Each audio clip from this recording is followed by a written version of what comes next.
อดกฐินในโอกาสอันเป็นบุญกุศลแห่งการสร้างวัดใหม่และทอดกฐินพร้อมวางศิลาฤกษ์สร้างศาลาการประเรียนครั้งนี้จึงขอกราบนิมนต์พระสงฆ์ครูบาอาจารย์และเชิญชวนศรัทธาพุทธศาสนิกชนทุกท่านได้ร่วมบุญตอกไม้มงคลปฐมฤกษ์เป็นมหามงคลอันยิ่งใหญ่ในวันที่ 12 ตุลาคม 2565 นี้ด้วยขออำนาจคุณพระศรีรัตนตรัยและสิ่งศักดิ์สิทธิ์ทั้งหลายตลอดจนพระสยามเทวาธิราชด้วยอำนาจเดชะเทวาอารักษ์รุกขเทวดาภูมิเทวะพระแม่ธรณีคุณพ่อคุณแม่จงแผ่ไพศาลด้วยบุญแห่งการให้ทานของท่านทั้งหลายจงเป็นพลวะปัจจัยส่งเสริมสนับสนุนให้เศรษฐีใจบุญนายคุณใจดีและผู้มาร่วมงานทุกท่านจงมีอายุวันนะสุขะปฏิภาณสมบูรณ์ตลอดกาลนานเถิดสาธุ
ขอความ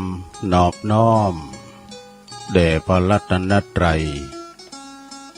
อันมีพระพุทธพระธรรมพระสงฆ์เป็นสรณะที่พึ่ง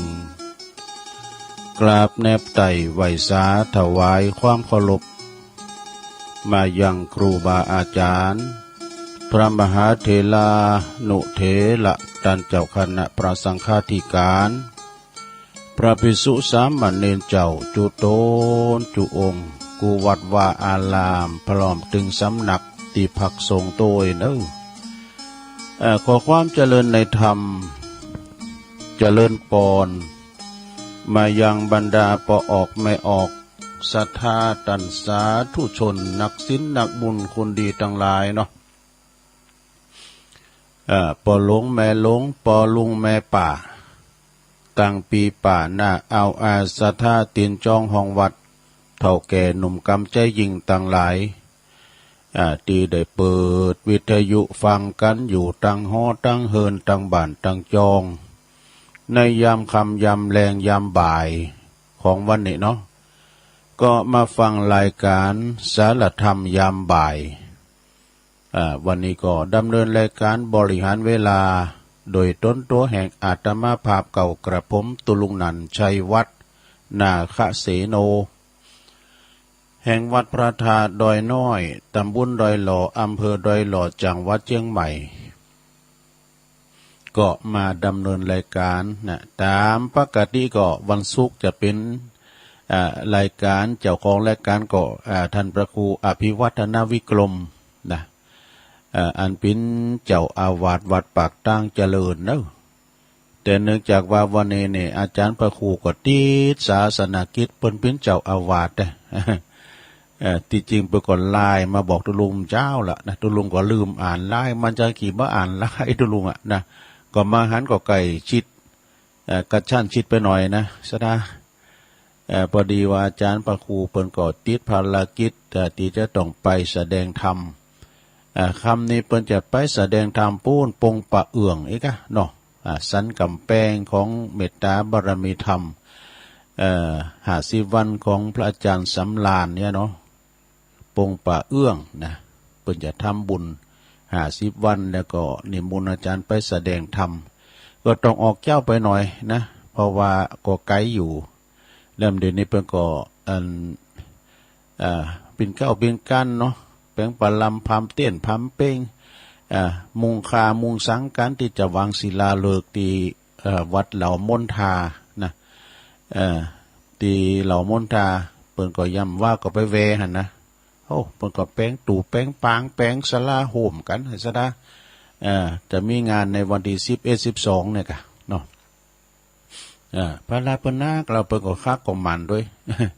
ตุลุงก็วันนี้ก็เฝ้าวัดหลวงพ่อก็ไปเปิ้นสอบธรรมวันสุดท้ายวันนี้เนาะสอบนักธรรมจันตรีศาสนพิธีสุดท้ายก็จะได้ก็ฟังกันไปเนาะสถานเนาะขอประกาศอันรายจื่อสถานีวิทยุในเครือข่ายที่เปิ้นรับสัญญาณรายการธรรมะช่วงเวลา 15 ถึง 17 นาฬิกากันเด้อสถานเด้อที่เปิ้นมีบุญต่อสดประสาทหูเฮาฟังกันถึงจ้องถึงบ้านตามอิริยาบถ4นั่งนอนยืนเดินฟังเยการไปหยิบจักไปนะขอบคุณสถานีวิทยุธรรมะของชุมชนวัดห้วยตองซักเด้อ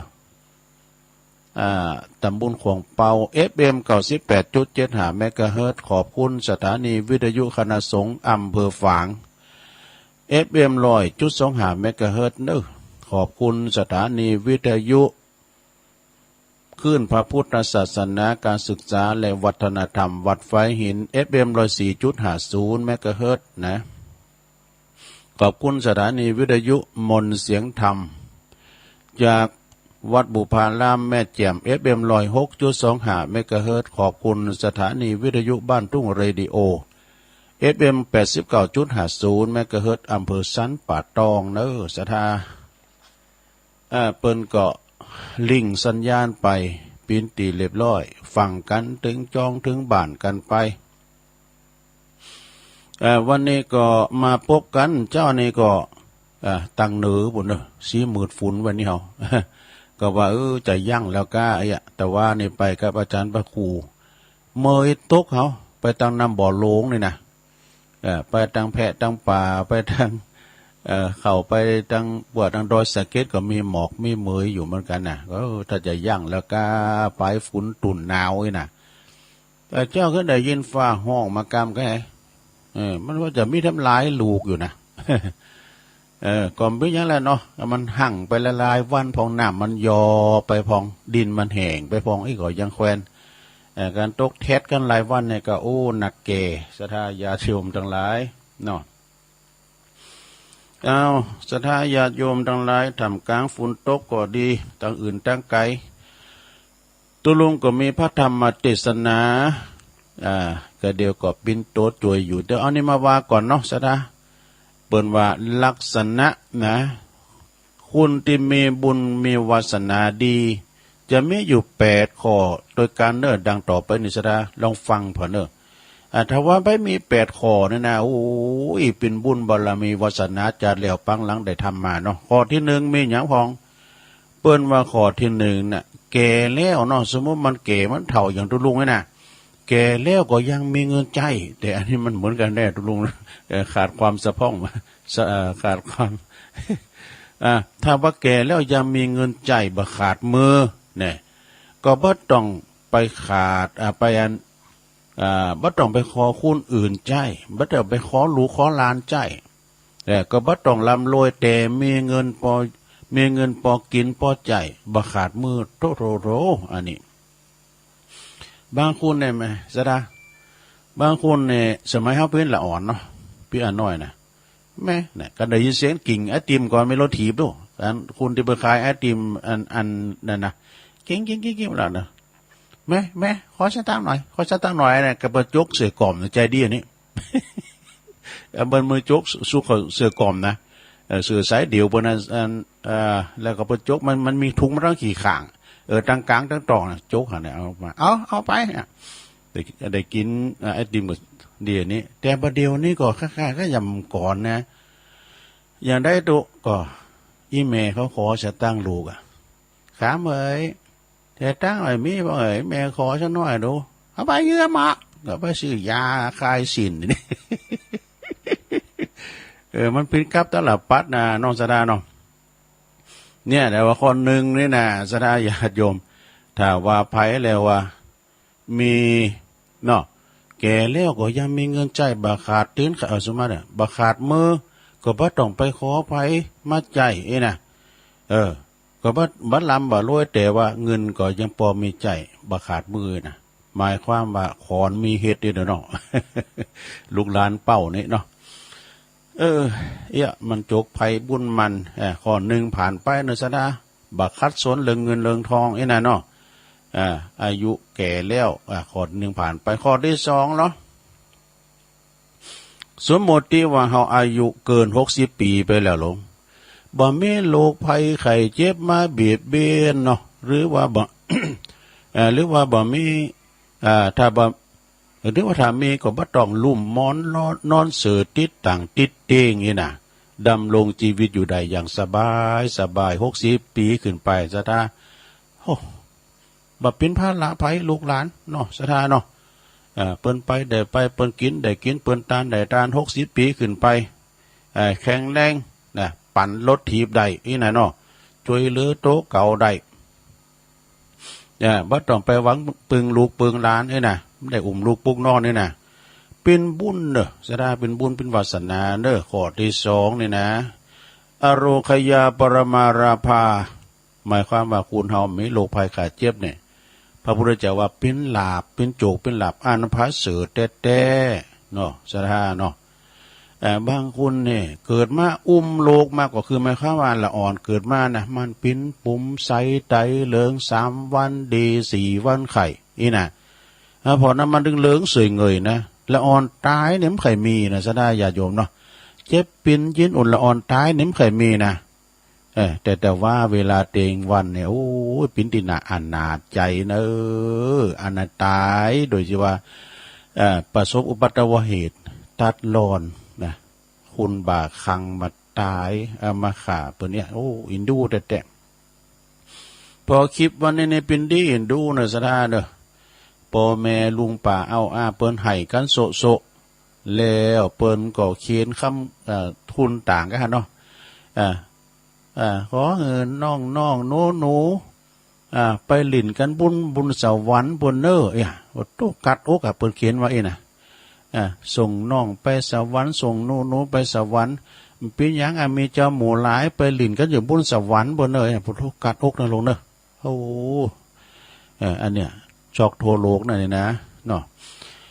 ฮะคุณเฒ่านี่ตุไปอุละอ่อนเยอะอายุ60 ปีข้อ2ผ่านไปต่อไปเป็นข้อที่3ญาติโยมนะ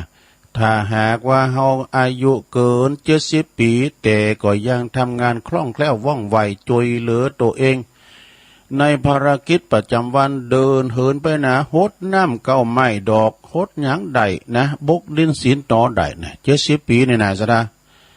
แต่คุณเอามันแข็งแรงไงนะ70 ปีเนี่ยยังหนุ่มอยู่เนอะยังแข็งแรงหนาแดงแสงเหอกแดงปึงเหลืองอยู่นะเนาะแต่ว่าอันนี้มันก็โจกภัยบุญมันบางทีคุณเฮาอย่างว่านะเนาะโลกมาเนี่ย40 50 60อย่างตัวลุงเขาเนี่ยเตียวอย่างเป็ดเห็ดปั๊มเป๋อนะลูกก็โอยนางก็โอยกะนะก็สังขารแต่ละคุณนี่มันเหมือนกันโครงสร้างนะโครงสร้างก็คืออย่างศาลาเนี่ยซะนะเฮาเกิดมาปะศาลาดีมันโผมันพังก็จะก็หมายความว่าเฮามีโรคภัยไข้เจ็บมาเนาะชีวิตเหมือนการเดินทางศาลาเหมือนที่อยู่อาศัยศาลามันทะลุปูปังไปแล้วเนี่ยซะนะไปอยู่ได้เฮาก่อนนี้จากศาลาก็หมายความว่าศาลานั่นก็คือเรือนรางเฮาเรือนรางเฮา มันทะลงอยู่ได้จิตเฮาก็ออกจากวิญญาณนะโหอุปกรรมจะดูจิตออกจากวิญญาณ จิตออกจากรางเนี่ยกันเนาะมันก็ไปสู่ภพภูมิใหม่กันต่อไปเหมือนงูหลอกขาบซะดาแต่อันเนี้ยอายุเปิ้นเกิน70 ไปแต่ยังทำงานคล่องแคล่วว่องไวช่วยเหลือตัวเองการงานประจำวันได้เดินเหินไปไหนจมนกจมหนูหดน้ำตุ่นไม้เลงสัตว์ใดอีนะเก๋อเข่าหมูเก๋อเข่าม้าใดนี่ก็ดีแล้วนะ ต่อไปเป็นข้อที่สี่ญาติโยมทั้งหลายมีงานทำประจำนะมีงานทำประจำที่ทำให้เกิดความสุข นะที่เฮาทำแล้วเกิดความสุขงานประจำนี้ก็จะเป็นอันยังก็ได้ลดน้ำต้นไม้อาหารอาหารหมาเนี่ยเกิดของหมาก็ไม่เคยวันนั้นเสียทายไปหน่อยก็อุดเปเปจะดีนี่เมากระทะอย่างอนาถได้เอาให้ใหม่ทำงานช่วยเหลือสังคมเนาะนะเช่นว่าสอนหนังสือพองก้า ก็บ่ต้องสนใจว่าจะได้เงินหรือไม่อันนี้นะจิตอาสาจิตอาสานะโยมเด้อก็คือหมายความว่าทำงานเป็นประจำแม่นะบางคนเนี่ยเปิ้นพยาเปิ้นดีเปิ้นจะอำใส่มืออย่างคู่เขาเนี่ยเปิ้นปลดเกษียณมาแล้วเปิ้นยังใจงานได้เปิ้นก็ไปสอนพิเศษที่หันที่นี่นะแม่เนาะ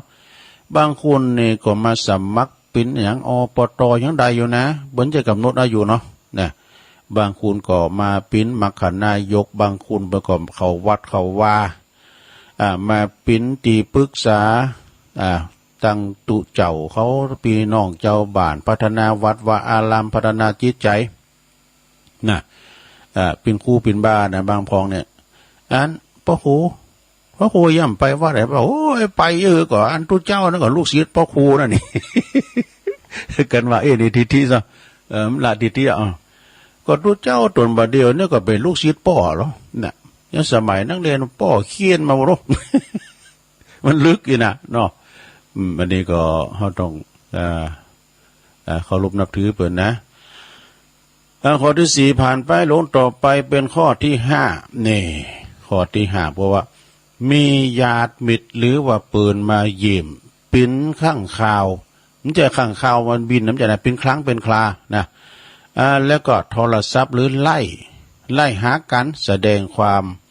ว่าคุณยังบ่ลืมเฮาก็บ่ลืมเขาก็บ่ลืมเฮาเนี่ยคุณที่จะไม่ใจคิดถึงกันเนี่ยบ่ต้องเศร้าใจอยู่อย่างโดดเดี่ยวนี่สนะเอ้ยเฮาถึงวันนี้อยู่ตัวคนเดียวไม่ได้ต้องปึงปาอาศัยกันต้องมีคุณคุณหูจิตหูใจปลอบประโลมจิตใจกันเวลาเฮาตุกอกตุกใจก็ไอ้ปอ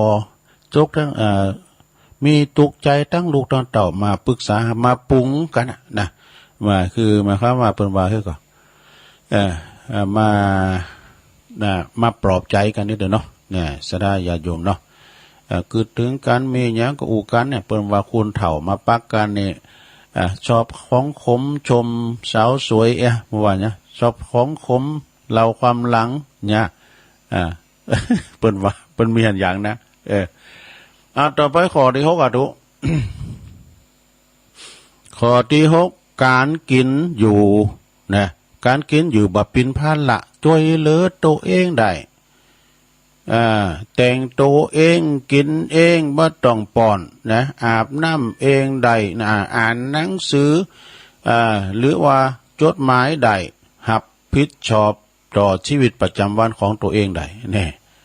อันนี้ข้อทานเนี่ยข้อที่หกนี่นะสดาหมายความว่าบ่เป็นภาระของไผกินคนเดียวได้ไม่เดินในบุตรลูกก้าลานก้าก็มาป้อ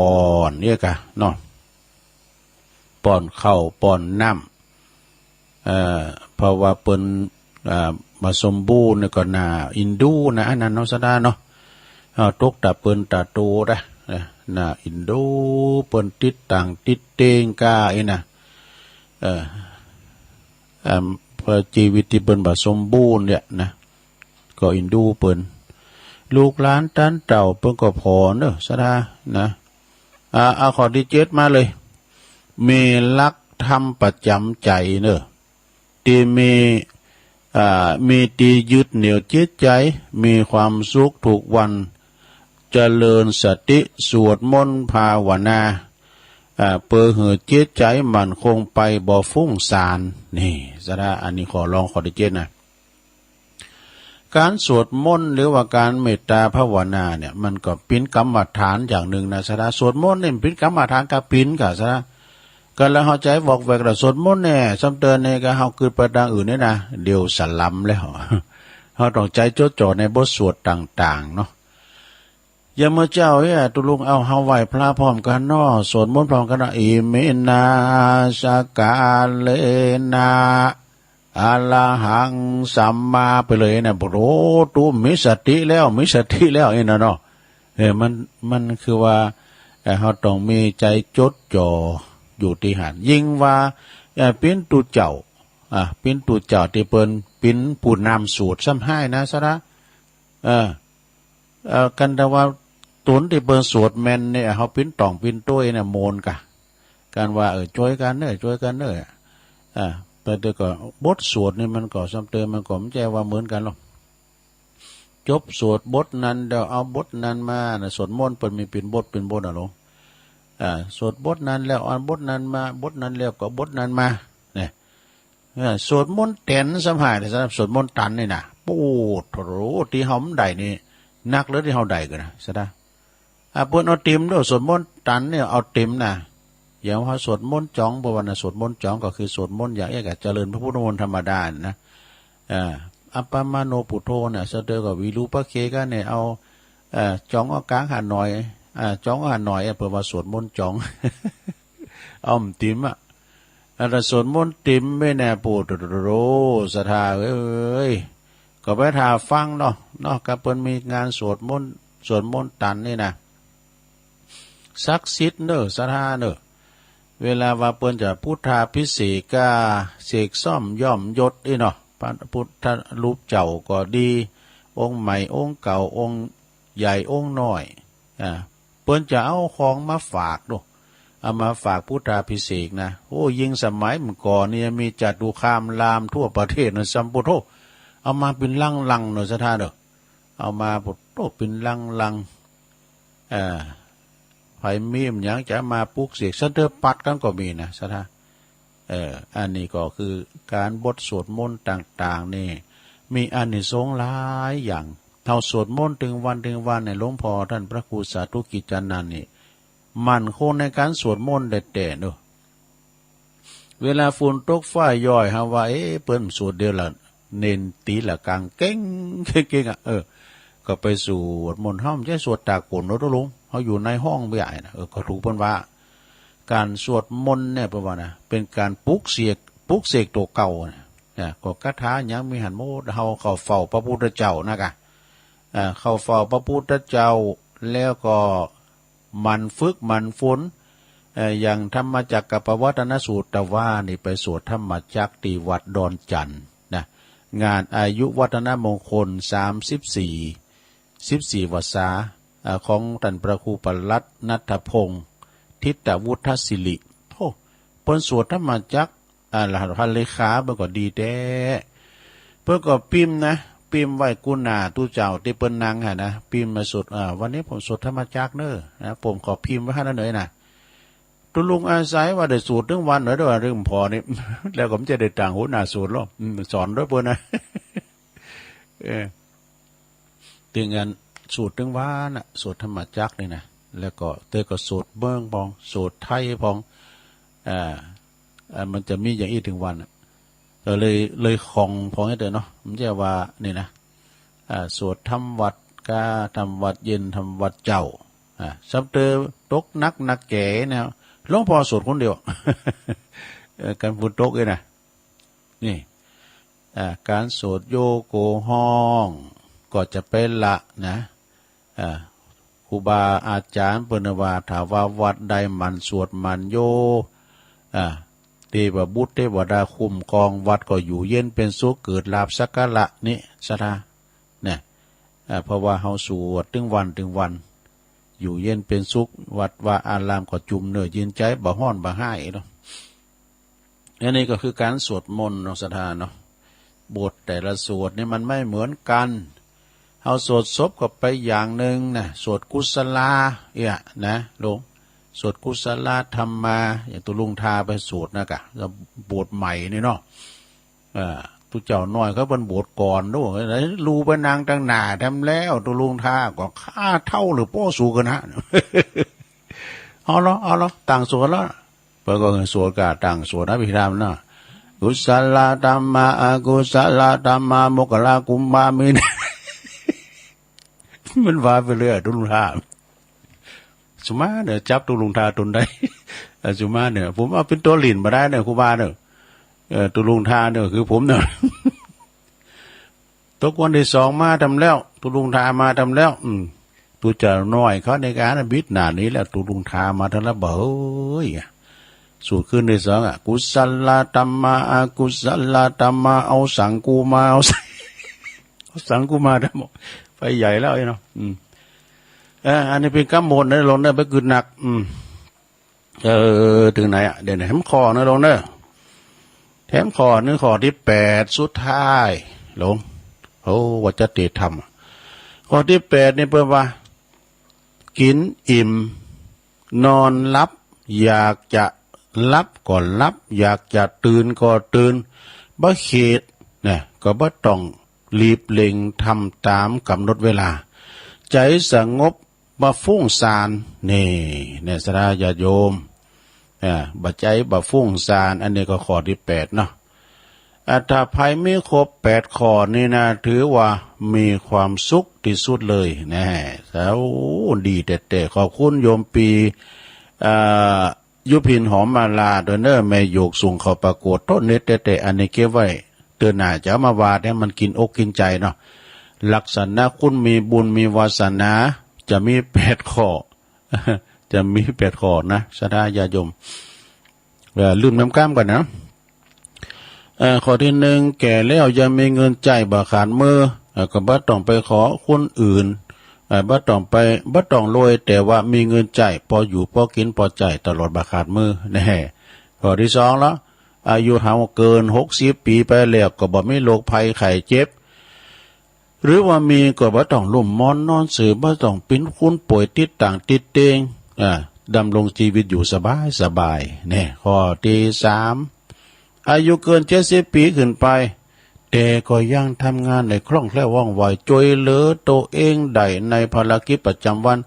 ตนคือหมายความว่าเดินชมต้นไม้ดอกไม้เลี้ยงสัตว์ได้สบาย ข้อที่4ข้อที่4งานมีประจำมีงานประจำที่ทำให้เกิดความสุขงานประจำนี้ก็จะเป็นอันยังก็ได้ลดน้ำตุนดอกตุนไม้เอาอาหารเหือมาเนี่ย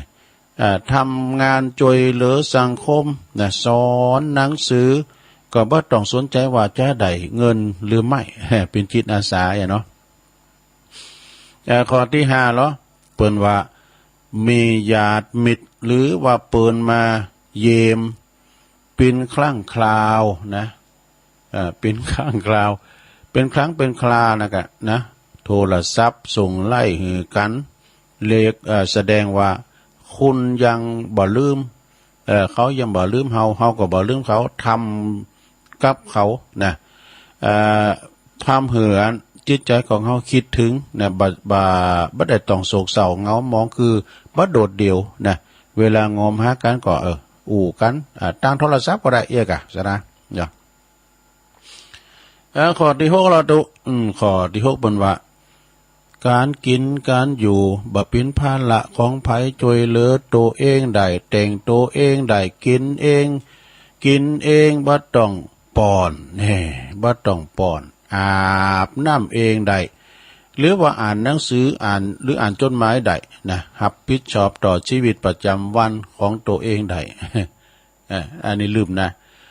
ข้อที่7ลงลืมข้อที่7ก็ว่ามีหลักธรรมประจำใจเนอะที่มีที่ยึดเหนี่ยวจิตใจ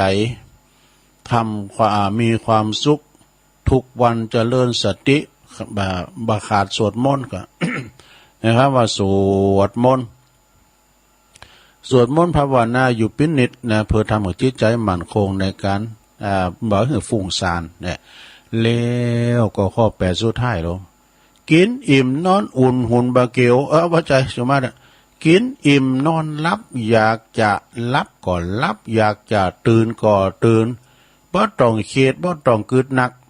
อยากจะเกิดมาปล่อยมันเกิดโง่เกิดก่อนหกไม่ย้ำ เลี้ยวเรื่องนะบ่เครียดบ่ต้องรีบเร่งทำตามกำหนดเวลาใจสงบไม่ฟุ้งซ่านไม่พลุงพล่านไม่พลุ่งพล่านนะใครมีใคร เล่นลิ้นได้ใครมีครบ8ข้อถือว่ามีความสุขที่สุดครับนี่อันเนี้ยมาลืมเน้อศรัทธาเน้อโอ้คำจะดีเน้อศรัทธาญาติโยมทั้งหลายที่มานี่นะเนาะขอบคุณที่เพิ่นส่งมาโดยเนาะศรัทธาญาติโยมไปไม่ดีก็เอามาส่งมานะพามีอันใดดีก็ส่งมาจะเตทำชงแรกในดำเต้นเนี่ยเดี๋ยวประกาศโดนให้ก่อนเน้อศรัทธาเด้อพวกเจ้าก็จะประกาศแถมพวกเจ้าตุลุงก็เข้ารายการมีกิจกรรมพวกวันเสาร์ก็มีกิจกรรมสังก็ไหวพระหับศีลยกวัดมาบ้าน พวกนะอันนี้รับการแจ้งผ่านจากเมตตาบารมีธรรมอาจารย์ท่านพระครูสุเมธธรรมเสวีเป็นโทรศัพท์โดดมาหาตุลุงเจ้าละเมื่อก่อนเพี้ยนนะก็หาเนาะ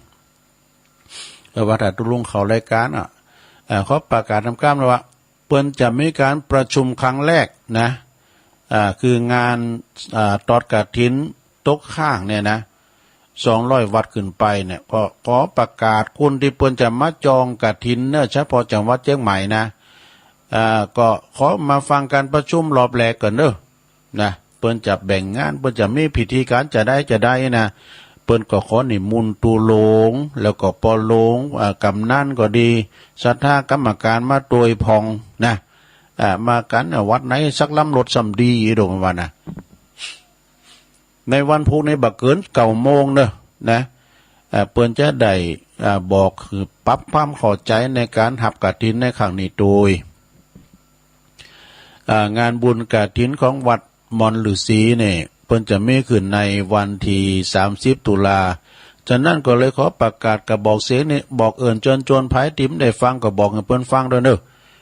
กฐินที่เปิ้นจะมาหับนะที่วัดมอนฤาษีก็ขอประกาศให้ตุหลงก็ดีปอหลงกำนันมาตัวแต่ละวัดเนอะวัดไผ่วัดมันก็ปากันมาเปิ้นจะประชุมรอบแรกนาทีศาลาหลวงที่วัดม่อนฤาษีในเวลา9 โมงนะในวันพุธนี่เนอะเรื่องกฐินตกข้าง200 วัดเนี่ยนะศรัทธาญาติโยมทั้งหลายแล้วเปิ้นก็บอกว่าปอก้าในขายต้องแต่งชุดขาวก็ได้อีดูเพิ่นว่านะตุลุงก็ว่าไปเนาะนะถ้าว่าแต่มาแต่งก็เอามาเปลี่ยนเนาะที่หน้าห้องน้ำใหม่นะแต่ต่างอันอวดห้องน้ำใหม่ด้วยเพิ่นแปลงเนี่ยมันในละมิดเนาะศรัทธาเนาะห้องน้ำเพิ่นก็งามนะศรัทธาญาติโยมวัดมอนฤาษีเนอะฉะนั้นตุลุงก็ขออาศัยประกาศบอกกับศรัทธาที่เพิ่นจะมาหับกฐินโลมกฐินตกข้าง200 วัดในวันพรุ่งนี้ก็ขอนิมนต์แล้วก็เจริญพรเจิญมาเข้าร่วมการประชุมเพื่อปรึกษาหารือแล้วก็อาจจะได้เข้าใจในงานวันนั้นโดยบ่ได้คุกคักเนาะต้องมีการซักซ้อมกันในวันพุธเวลา9 โมงเนอะที่วัดมอนฤาษีแจ้งประกาศโดยเมตตาบารมีธรรมอาจารย์พระครูสุเมธธรรมเสวีนะนี่ก็ประกาศไปเนาะก็ลดประกาศเลยว่าวันที่30เนอะไผจะมาใส่หยอดเหรียญหยอดสตังค์ก็ดีก็เจิญกันได้มาวัดเดียวได้200 วัดก็ที่วัดมอนฤาษีเนอะงานบุญกฐินของตังไปนอกก็มีท่านนายกอบจคุณเลิศคุณพิชัยเลิศพงษ์อดิศรอันนี้เป็นนายกองค์การบริหารส่วนจังหวัดเชียงใหม่เนอะศรัทธาเนาะเป็นประธานฝ่ายฆราวาสฝ่ายภายในได้รับความเมตตาอันยิ่งใหญ่ในพระเดชพระคุณเจ้าพระคุณสมเด็จพระมหาธีราจารย์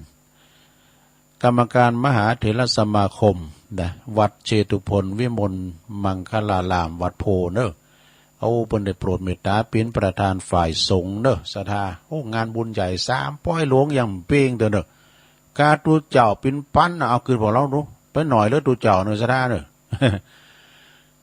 ก็วัดหนึ่งก็ฮับกฐินได้5 ตุน100 ตุนก็ปิ้น500 ตุนกะเนาะ100 วัด200 วัดก็ปิ้นปั้นตุนแล้วก็เปิ้นมาจุยดำดูเปิ้นมาจุยดำดูก็จะนั่นก็ศรัทธาจะมาหยอดเลนก้ามสังฆะก็เจิญได้เน้อเปิ้นฟื้นฟูอย่างเก่าอย่างเดิมแล้วเดี๋ยวนี้นะ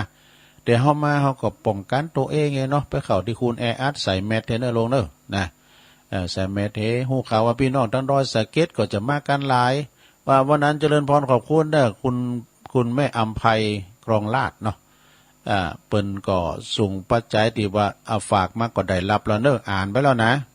พี่น้องไม่คือดอยสะเก็ดนะฝากอาจารย์พระครูสุเมธมานะแล้วก็วันที่29นี่ปิ้นกฐินวัดเปิ้นเด้อของอาจารย์พระครูสุเมธธรรมเสวีวัดมอนฤาษีนะกฐินเงินล้านของลูกหลานพี่น้องบ้านปักตั้งสามัคคีเปิ้นหันความสำคัญเปิ้นว่าวัดเหนือวัดใต้มีหมดแล้วเมนแต่ว่าประจำอันตีอันสุสานก็คืออยู่ในวัดน่ะนะเปิ้นจะแปลงเมนเปิ้นก็เลยว่าเปิ้นกฐินลูกหลานเปิ้นตานเงินล้านซะท่าหาได้ยากเด้อซะท่าเนาะคุณดังบ้านนอกบ้านนาเฮานี่จะตานเงินแสนเงินล้านนี่นะเนาะเอาเปิ้นก็ปิ้นเจ้าภาพแปลงเมนโดยจัดตานตอดกฐินวันที่29เด้อซะท่า29ตุลาสนะก็ไปรวมได้นะ29ก็รวมไปหยอดเลนด้วยเอกเนาะโลดละหั่นเนาะนะแล้วก็ทำงานหนึ่งก็สถาญาติโยมในวันที่12เนอะ11เป็นต้นไปก็มีการถ่ายทอดเลยนะ11นี่ก็ตอนประมาณ6 โมงเป็นต้นไปก็เปิ้นจะมีการถ่ายทอดเสียงที่พี่เนอร์วัดเหล่ามุนทาไปนะเหล่ามนทาที่เหล่าเป่าหมู่3เปิ้นจะมีกิจกรรมคืนนั้นนะจะมีการสวดมนต์ทำวัดนะแล้วก็ฟังเทศน์เรื่องดอกมณฑาทิพย์จากอาจารย์พระครูสุเมธธรรมเสวีตุยแล้วก็จบจากนั้นเขาก็จะมีการสวดธรรมจักรปวัตนสูตรแล้วก็จะมีการสวดอิติปิโส108จบนะในคืนวันที่11เนาะตั้งแต่เมื่อแรง6 โมงเป็นต้นไปลงแล้วก็บางตุนเพิ่นก็จะไปนอนนะเพราะว่ามันงานต่อเนื่อง12เนี่ยเพิ่นจะตอดกฐินเนอะตอดกฐินแล้วก็จะมีการวางศิลาฤกษ์ตอกไม้มงคลการที่วัดเหล่ามณฑาวัดเหล่ามณฑานี่เปิ้นก็กำลังแปลงใหม่แต่ว่านี่ไปแววอึกขลึกอึกนาเนอะตีดินเพิ่นก็ซื้อไว้แล้วทางงานปนนั้นปลงส่งเขานี่เพิ่นก็ว่าผ่าธนะอันใดก็ได้อันนั้นตุลงเนี่ยตีดินก็ได้แล้วไอ้ดอกแต่วางศิลาฤกษ์เนาะศรัทธาญาติโยมหลายฉะนั้นก็วันที่12วางศิลาฤกษ์ตอดกฐินโดยก็มีการถ่ายทอดเสียงทั้งภาพทั้งเสียงตัวเนอ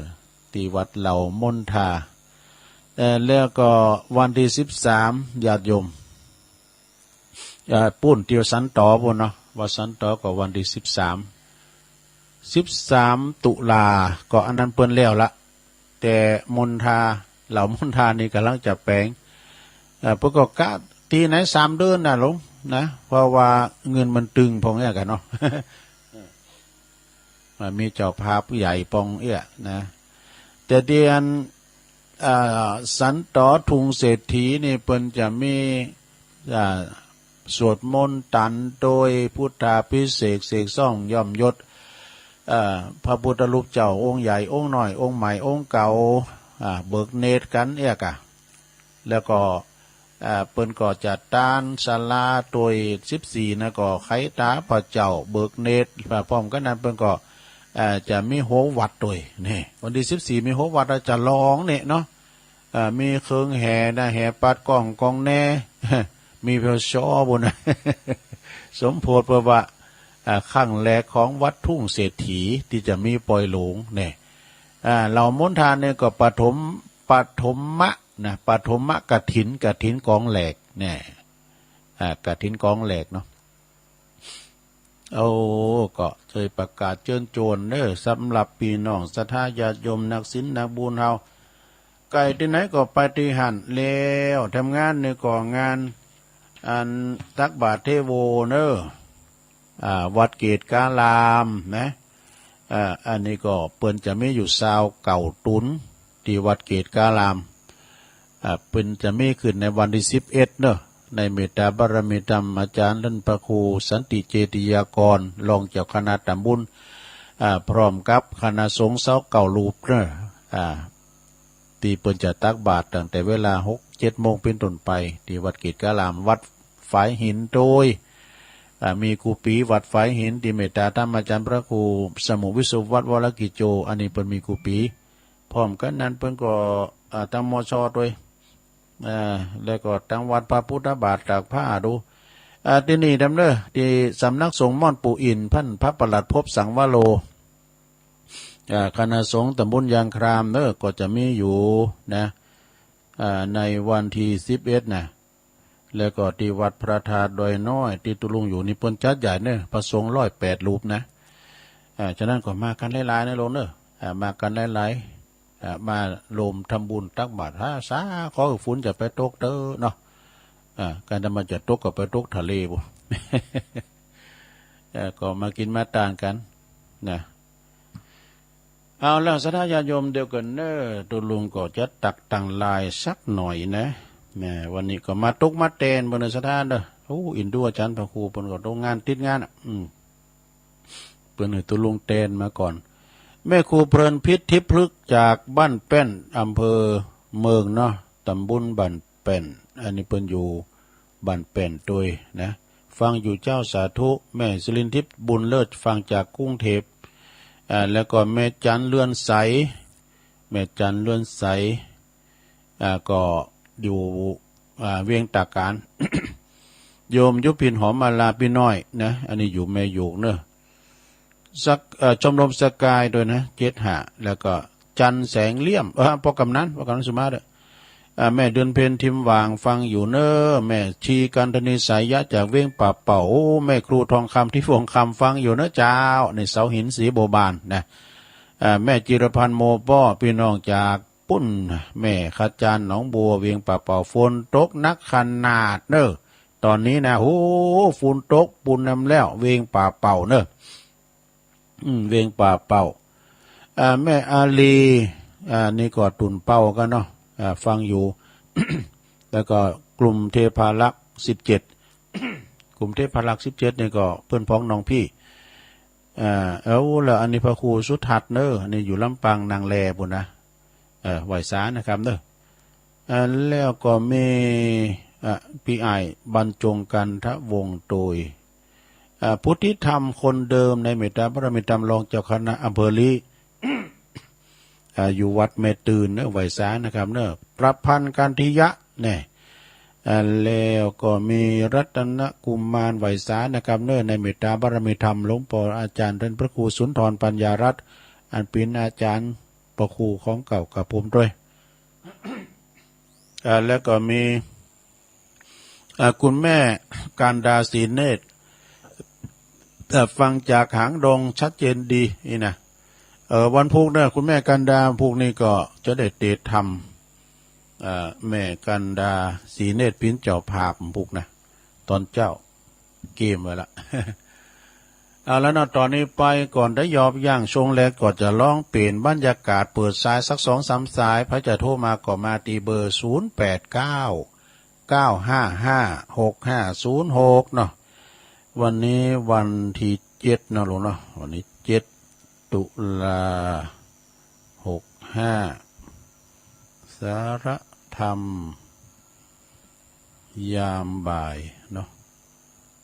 วงเล็บเอาละ651จังใดจ้าเจริญปอนนมัสการเจ้าโอ้ พี่น้องไม่อายมาเบอร์1เบอร์แรกแม่จันโซวันนี้ว่างซบ2ซบแล้วไปต่อวาละสบายใจมะนีจักเสร็จทำตอนเนี้ยบึ้งกันเดี๋ยวช่วงที่2เดี๋ยวเตะอยู่นะเจ้าช่วงที่2ฟังเราอยู่เด้อฟังตลอดเด้อเจ้าโอ้ขอบคุณหลายๆกำลังใจนะเจ้า เจ้าก็แม่เจ้าก็แม่สีโนนสีจมก็โทรมา แม่สีโนนสีจมเนี่ยเปิ้นอยู่แสนตุ่นโมงนะเจริญปอนไว้สาครับผมตุลุครับน้องเบวะครับผมพุ่นโตก็จำพุ่นบ่มีหรอกเป็นมีมาฮ้อนอยู่ดีกะฮ้อนอยู่ที่ตุลุตกอยู่แค่เจ้ามันมืดมากำเดี๋ยวปิงวะไปเลยครับถ้าจะตกมาคืนปก้าเนาะเนาะได้ก่อนคือกำลังใจตุลุสุขภาพแข็งแรงนะครับสาธุสาธุไว้สาครับไว้สาครับก็เดี๋ยวก็ อาจจะเตะทำจะเอาลักษณะคุณเถ่ามาปัดฝุ่นเตะน้ำลมนะเท่าคุบเขากลางจานเจริญปอนไหว้สาเจ้าแม่มารีบอลที่เกาะงานเจ้าอันนี้คุณพันขายเจ้ามารีวันพิเคราะห์งานวันนี้เป่งลึกเป่งลึงมันถ้าแต่ตอนนั้นก็ไทยย่างละเจ้ามันมืดมากรรมนั่นเนี่ยเจ้าผ้าหัวเข้าอย่าเจ้าปันหอมปันหายได้ไหมเด้อเจ้าปันหอมปันหายอยู่ดีมีสุขได้8 วันวันนี้อยู่เจ้าไปตั้มหน้าเมืองเด้อเนี่ยหน้าเมืองยะถาทงขอบคุณแม่เด้อเจ้าปีนี้ไม่ได้ไปเอี่ยวสลากจะเปิดปันหายดีๆไงแม่ปล่อยมันหายดีก่อนเนาะกูไปตกไปต่าวเจริญปอนไปสาครับตุลุครับปอลงวินะครับฟังคืนอย่าง104เนาะ104ครับโอ้ปอลงวินก่อนขนาดเลยนี่แม่จิรพันธ์ว่านี่จับกันมาเลยจับกับว่ากรรมตุ้งนี่มันโมนเนื้องานตุปินัดนะโอ้เนาะโอ้โหแต่ว่าผมมันนี่อย่างงี้งั้นเขาดำอยู่หรอวะอะไรพากไปพากก็ใจไปไงก่อนปียังว่าคุณจะร้ายอยู่หวานคนนักเนาะคุณก็ร้ายอยู่ข้ามร้อนตุลุงฮะพอมาถึงวัน6 โมงพอดีพอดีไปย่างอยู่ที่เหล่ามณฑาแถมเนี่ยกะมณฑารามเนาะไปพอฮะงานนักเนาะงานนี่นักแต่ตุลุงเต็มป้อนร้ายกับเฝ้าวัดอาจารย์พระครูเขาเนี่ยร้ายนะกะขอบคุณบรมวินหลายๆเนอะสาธุลงวินก่อนเนียนเนียวเนอะเนียวเน่นเด็ดๆฟังตลอดเจริญปอนแต่ว่าก็ไปละมาชีกันทันทีเขาก็ปะพวกเจ้าก็ประกาศเนอะแล้วคือกันเขามาใหม่เนอะเขามาใหม่เจริญปอนมาตรการครับหลวงพ่อกฤษมาแล้วแต่กำลังอยู่นี่คืออยู่ดีก็ดังอยู่เนาะดังก็ดังท่านกำลังปางโม่อุทยานปางโม่ที่พุทธอุทยานนะพุทธอุทยานแต่พุทธอุทยานปางโม่เนี่ยวัดนอกนะเดี๋ยวมาไม่ถูกวัดจะผมเสียตังค์นะต้องมาที่พุทธอุทยานอยู่ก็เยอะๆกันหน่อยถ้าขาขึ้นนี่ถึงวัดผมก่อนพุทธอุทยานอุทยานพุทธอุทยานสำนักสงฆ์แต่เป็นวัดแล้วตอนนี้ยังไม่ได้ขึ้นป้ายวันหน้าวันตาผมจะไปแอวไปเที่ยวเนาะที่ว่าท่านขึ้นมาว่าจะเข้ามาไม่ถึงเข้ามาเลยผมอยู่ด้วยผมกำลังฟังท่านอยู่ดีแกประมาณเกือบครึ่งเดือนแล้วมั้งเดี๋ยวท่านขึ้นมาเราท่านอาจารย์อภิวัตรนะน่าจะใช่ก็มาด้วยกันไปทั้งเดือนน่ะแต่นั้นมาตรการครับสาธุไหว้สาครับหลวงพ่อกฤษเนาะเจริญปอนมาตรการตะลุงแม่ทองเนาะแม่ทองเจ้าแม่ทองเจ้าแม่ทองแม่ฟังตุลุงเตะคำตัวเด้อเดี๋ยวคุณเถ่าฟังจะติดทำลักษณะคุณเถ่าสันป่าแดงฟางสันป่าแดงฟางอินดีแมนเนอร์สาธุวันนั้นก็ประทมแต้นในด่วนแม่ก็แม่นิ้วแม่แหลงแม่อายแม่นิ้วโทรบ่ล่ะอันแต่ว่าปอหน่อยปอหน่อยบุญปันนี่ใช่ไปถ้าไปอยู่โซนตื่นมาก็จะได้หมดเป็นปลูกตื่นเอาให้ได้ก่อนเนาะสถานเนาะเดี๋ยวย่างก่อนเดี๋ยวตัวลุงจะสอดทำก่อนนะเดี๋ยวก็มาพักกันได้ใหม่รอบ2เนอะเจริญปอน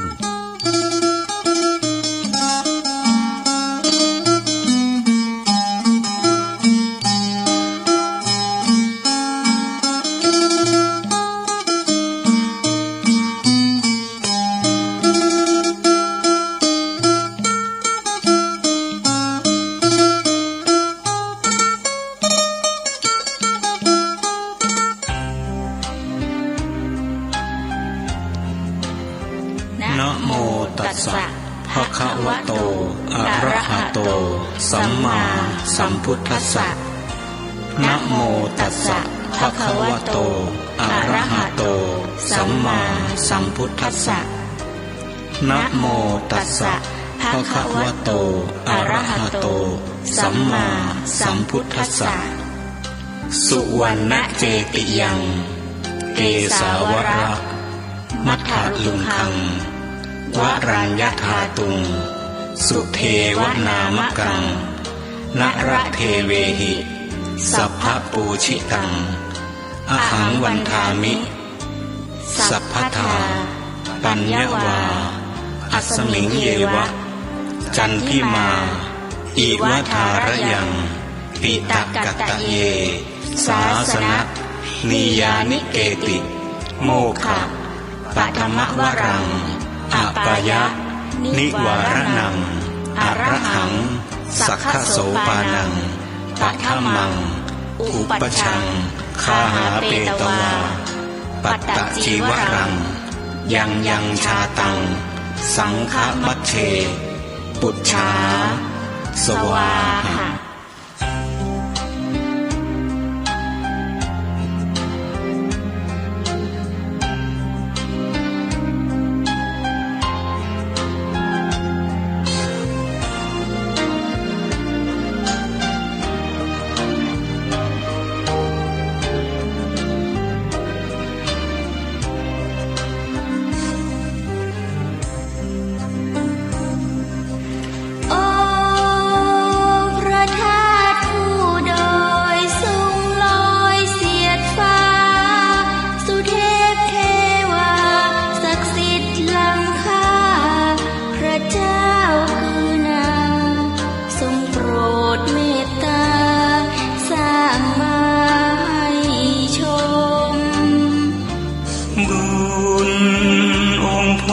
ครูบาเจ้าศรีวิชัย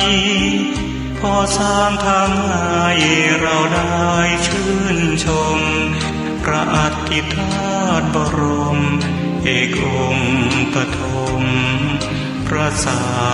สดาร่มเย็นพระสุวรรณเจดีย์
เอาแล้วศรัทธาญาติโยมต่างหลาย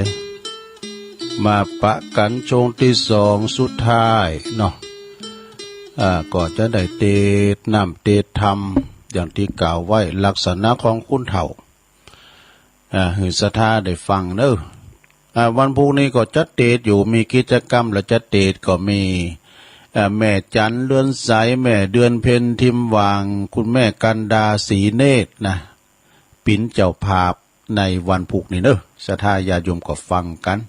หลังจากเฮาเสร็จจากอันกิจกรรมแล้วเนาะยกวัดมาบ้านแล้วก็ฟังนำฟังแต่ยายสอหาธรรมอยู่เนาะพุกนะ พุกเจ้าตีสามปะกันศรัทธาญาติโยมทั้งหลาย ก็วันนี้ก็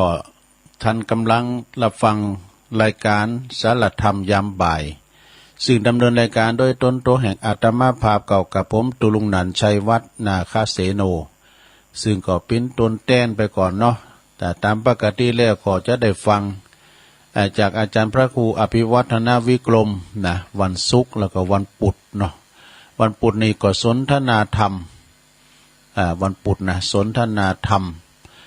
ผู้ล้มรายการก็อาจารย์พระครูสุมเมธแต่เดี๋ยวนี้เปิ้นสอบนักธรรมก็อยู่วันนี้วันสุดท้ายเนาะ แต่ว่านี่ก็อาจารย์ท่านพระมหาสมชาติชาตปัญโยเปิ้นก็ดำเนินรายการไปแล้วก็ปกติแล้ววันศุกร์นี่ก็จะเป็นของอาจารย์พระครูอภิวัฒนาวิกรมแต่เปิ้นก็ไลน์มาหาตุลุงเนาะแม่จันก็โทรซ้ำทำกรรมหนึ่งตุลุงมาขิมอ่านไลน์ในขอสุมาด้วยนะครับเนาะเปิ้นก็บอกว่าตุลุงตกแต้นไปก่อนเนี่ยกะนะก็เลยแต้นกันไปก่อนนะศรัทธาเมื่อค่ำยามคืนดำเบิดวันนี้วันศุกร์ก็บ่ได้ลืมเด้อก็ฟังหลวงพ่อใหญ่เนอะท่านพระครูสุจิตานุรักษ์สุขเรื่องเขาก็ฟังเปิ้นนะฟังเปิ้นแล้วก็เกมเนอะเกมนำมนต์ยังไว้จะสวดมนต์ออนไลน์สืบชะตาไปในโตเนอะลงเนอะฟังกันไปในรายการวิทยุนะจะมีธรรมะวันคำฟังต้นหนึ่งแล้วก็เอาต้นหนึ่งแถมฟังต้นหนึ่งก็ฟังต้นหนึ่งแล้วฟังกันไปแก่งอมแก่เงากันไปเนาะต่างที่ว่าได้ฟังข่าวสารงานบุญตัวอีกอะนะฟังอยู่บ้านอยู่จ้องในรถทุกอิริยาบถสี่ฟังนอนฟังยืนฟังเตียวฟังเยการบ่ลอบตอบแปบฟังไปก็ได้นะแล้วเปิดบ่ถึงเป็นการเสียเวลาเนื้อฟังน้ำฟังธรรมในโลงเด้อนะลักษณะของคุณเฒ่า และแถมเลืองหนึ่งก็สัมมาเนรเจ้าปัญญานี่ลองฟังพอเนื้อก็เดียวนะมันบ่ยาวนะแต่ทำนี่จะยาวสักหน่อยเนื้อลักษณะคุณเฒ่าเอาแล้ว เคยติดเหมือนกันนะศรัทธาเนาะเจ้าของภาพก็มีอยู่นะเจ้าของภาพก็มีกันเดียวเขาก็เอ่ยเนาะเจ้าของภาพนะก็เปิ่นมาแจ้งความจำนงไว้แล้วก็จะได้อันตีทำแล้วเขาก็อ่านและจือเปิ้นที่เปิ้นพิ้นเจ้าภาพ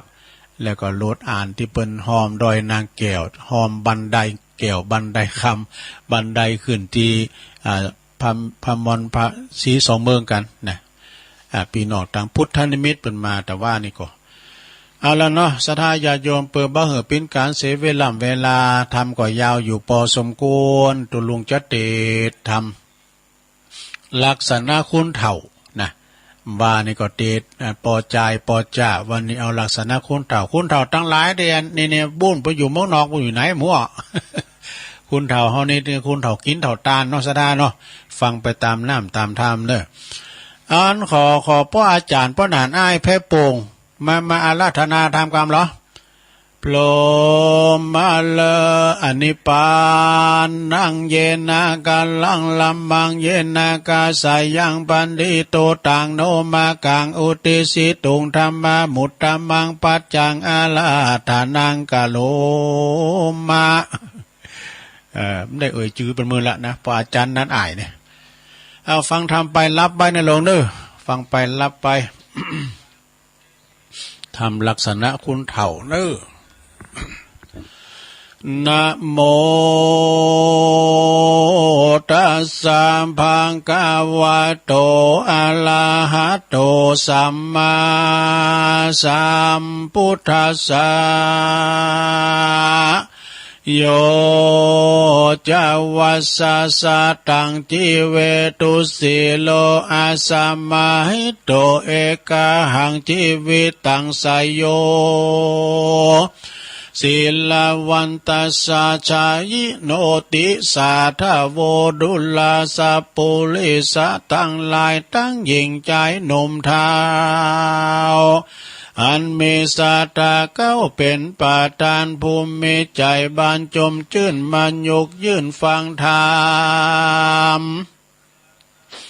จงดาจำแต่ตนติดสืบสนด้วยปัญญานาจักงาจากไขเก่าจีหือแจ้งที่หันลายยังยิงใจแก่เต่าตั้นนาตามตั้นเล่าไข่ปันตามได้หันแลหูหากเป็นอยู่นานาม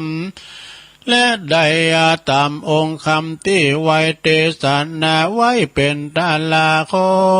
สัทธาใหญ่น้อยจุงอดใจก้อยฟังไปบัดนี้แด่เตอ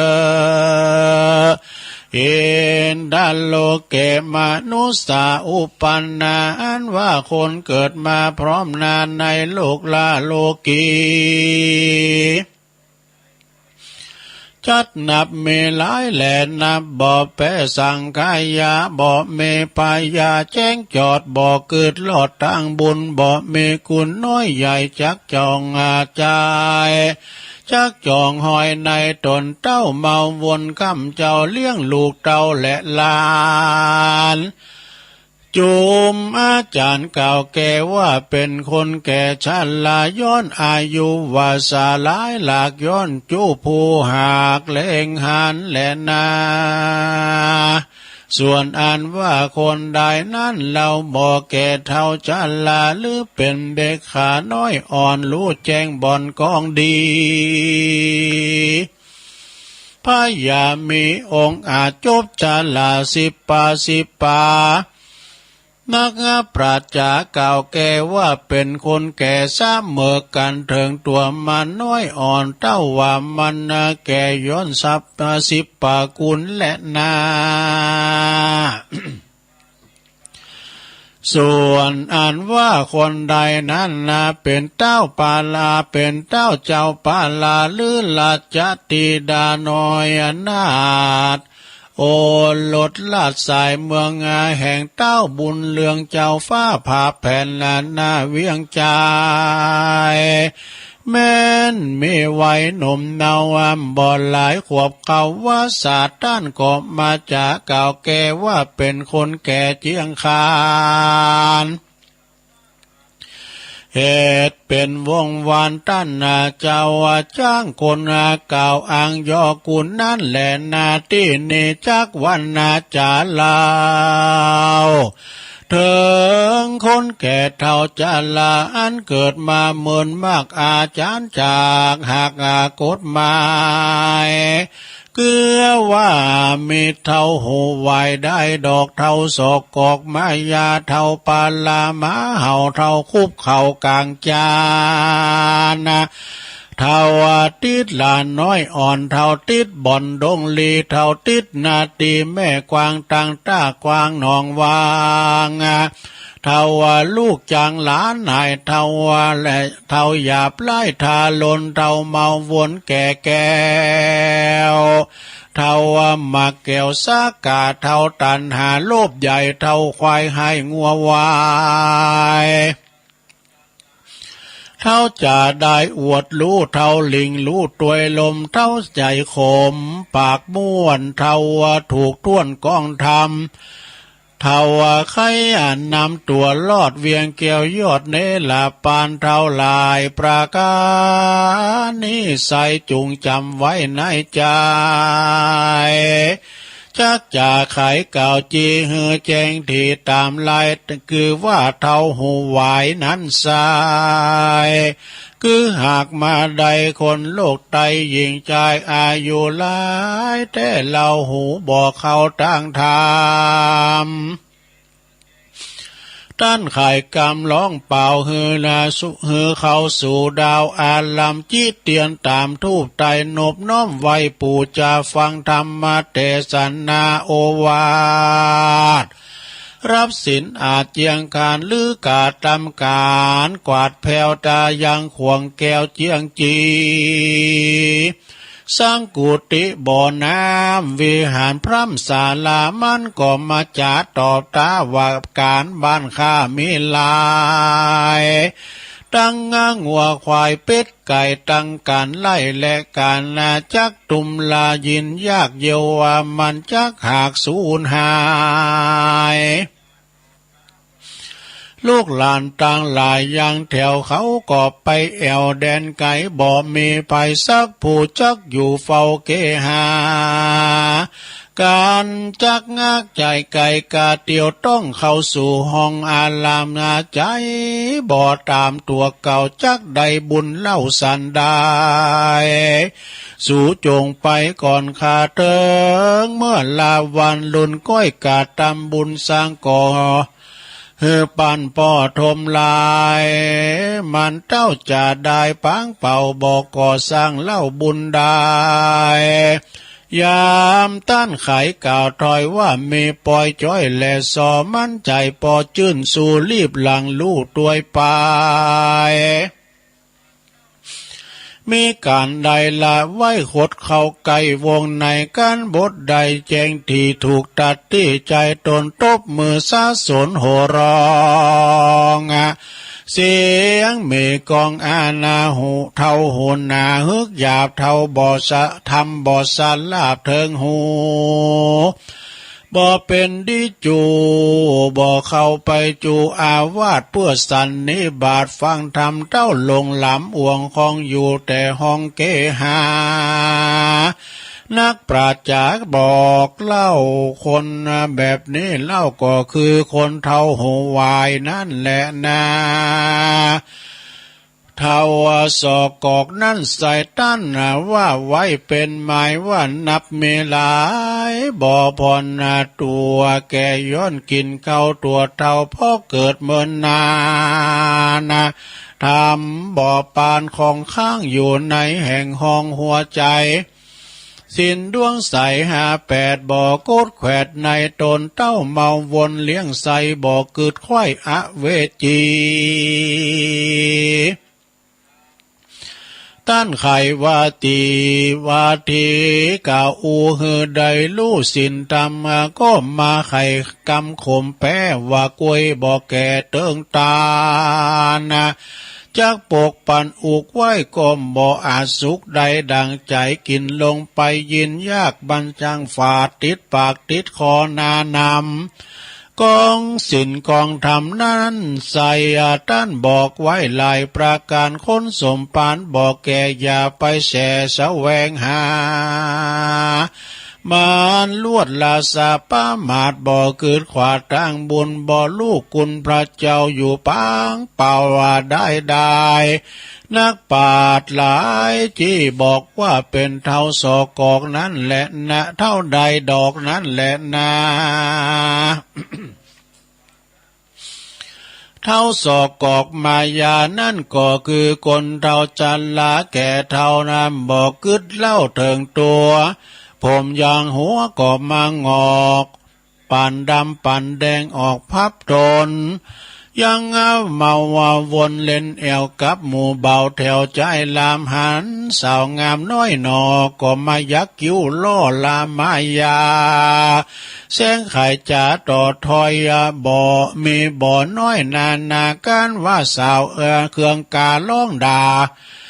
มันก็บ่โคดกาเครื่องขี่ซ้ำมาใจดีจื้นสู่โหร้องอยู่เนื่องนาบ่กึดหันตัวเก่าบ่กึดเล่าสังขารสินและตานมากน้อยบ่จองห้อยตัวมันจักไปสวรรค์ยินยาก นาโลกหากเป็นหมายแหลนาเท่าปานลาหมาเห่าก็คือคนเท่าเมาว่ากินเท่าว่าเมาเต้าเมาวินบ่อเหือดใครอยากกินลาบเลือดยาป่ายำใครกินลาบเลือดป่ายำลูกเมียกาตำแต่งไว้โดยผักไม่นามันบ่อนนาเลี้ยงใส่ว่ากินบ่อใดกายคอกินบ่ปอถูกโลกมันจ้างลุโจกเวตานากันว่าตานาจากเก่าตานว่าจิ้นป่าอยู่บ้านเด่นใดมันป้อยมีใจจื้นสู่เล่นไปสู่เลี้ยวปันจุ้มหมาหันห่าวสาวตา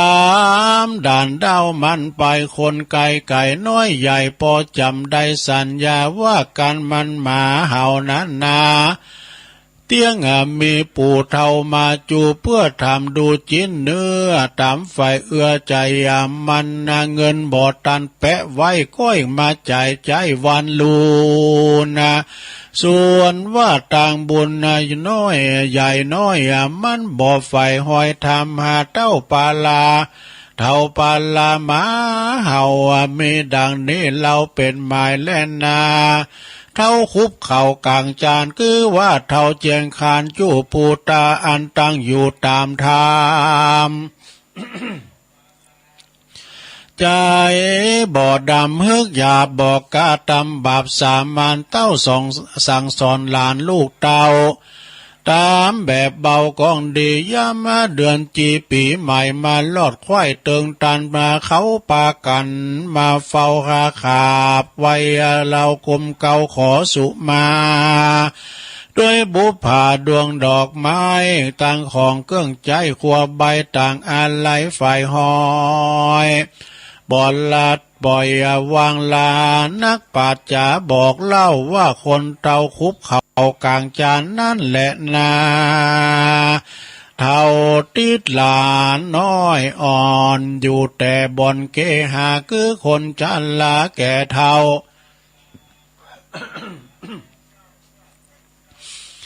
ทุกคำเจ้าแรงงายบ่อพันภายกาพรากออกไปจากเรือนตนย้อนเมาวนจ่องหอยลักหลานอ่อนน้อยยิ่งใจหานคนหลายเตียวต้องเข้าสู่ห้องอาลามแสงไข่กำงามตานต่อออกปากล่อไข่ปันว่าพ่อแม่มันบ่อยู่มันไปเยี่ยการอยู่ไกลตาคาใดลุมลาพอเฝ้าเลี้ยงลูกเต้าแตนมันที่แต่เท่าติดวันนั้นลานน้อยใจห้องใจจองหอยเด็กขา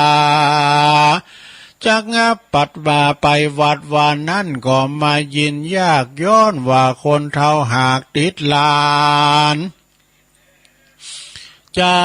บ่อปันกึดควายจักไปไว้ประธรรม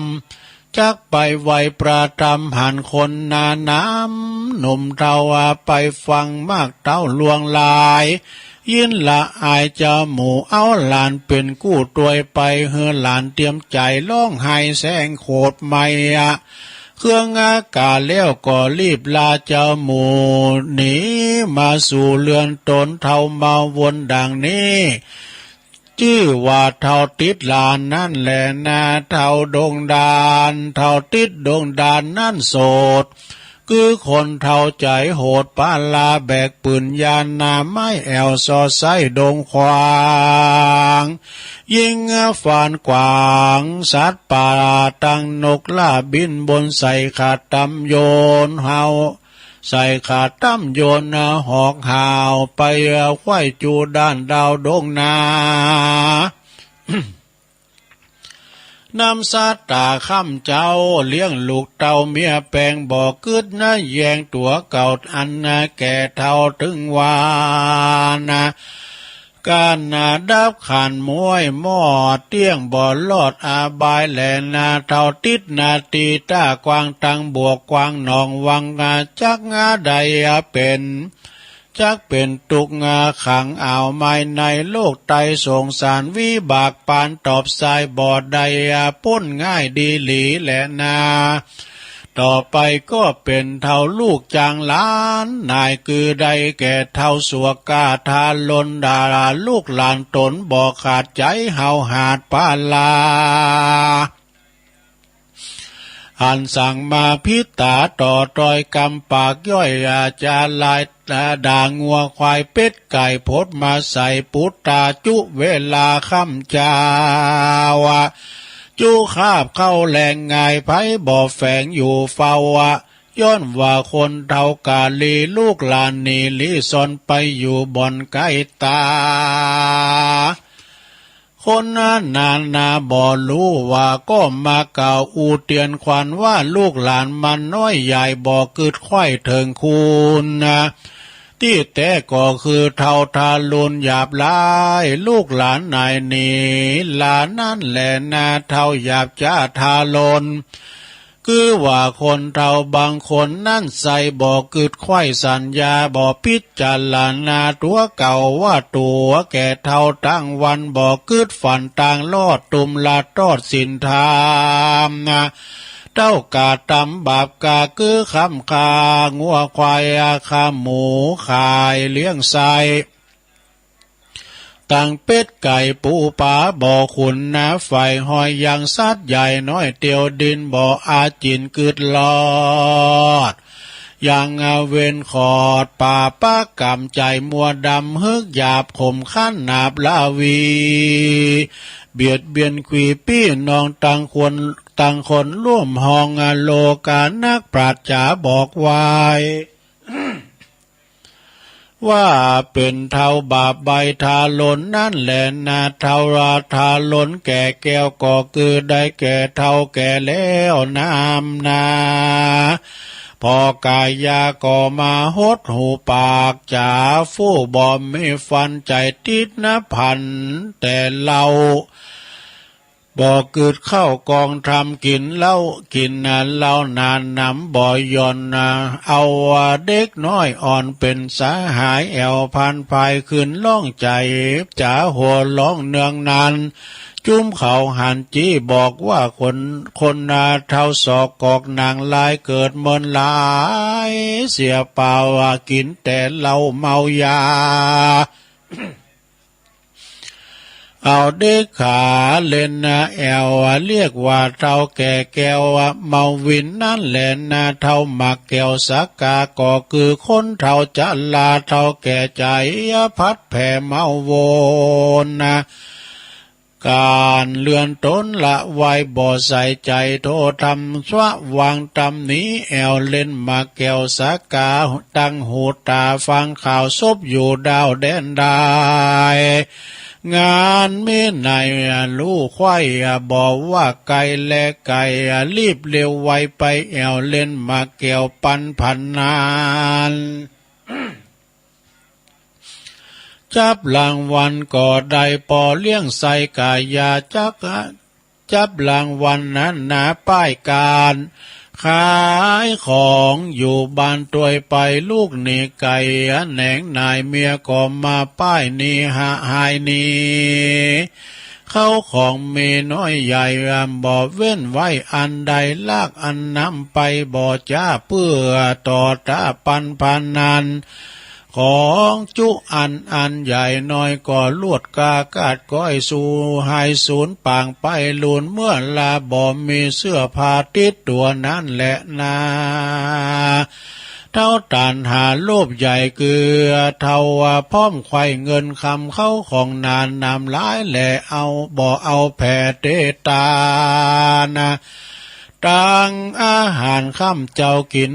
แต่เข้าได้จิ้นป่าลายกองกาดบอกกึดขวาดจ้าเถิงเต้าลำเปิงซอไซหาเข้าของไว้ทมนาการวัดว่าก่อสร้างก็บ่อไฟอ้างออกถวายย้อนวิบากลายปางก่อนมาไล่ต้นตัวตันย้ำดับขันมวยมังบ่อใด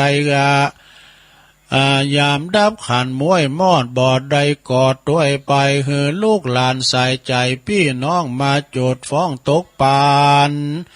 บิดแบ่งกันช่วยใจ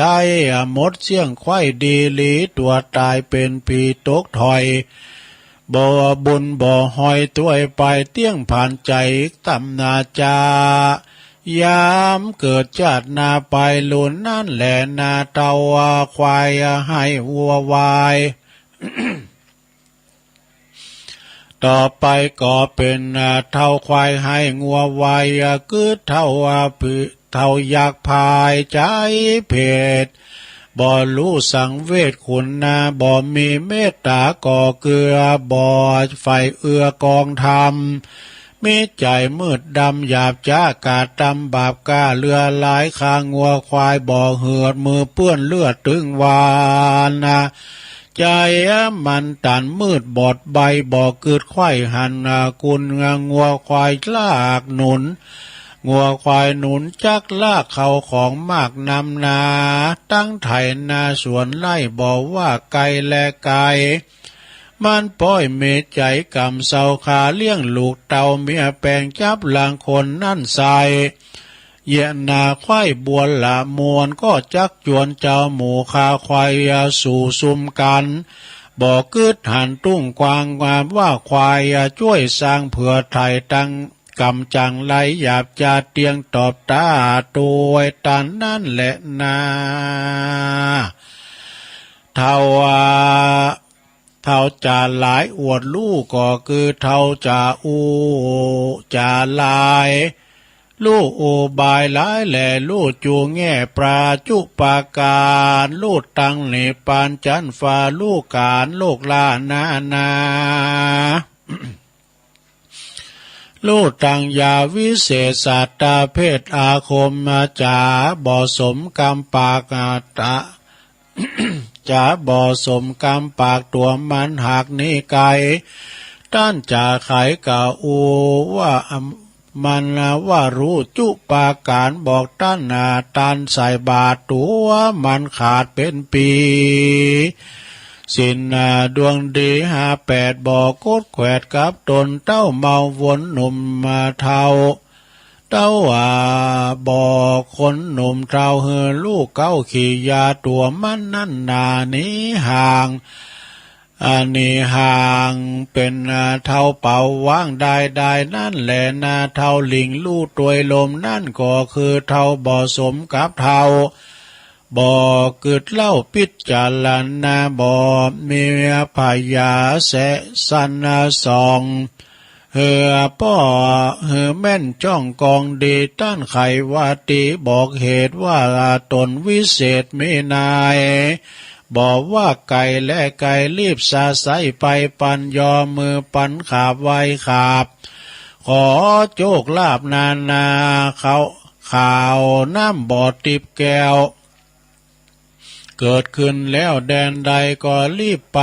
กินอาบเฮือซาลาบอินทรีเปียที่ก็มีดังเก่าลวดไปเป่าเสียซุมคนเฝ้าขุมบ่อน้ำบ่อเงินตั้งก่อเป็นกองค้นไข่ของที่ไกลลอมเงินได้นำนาตั้ง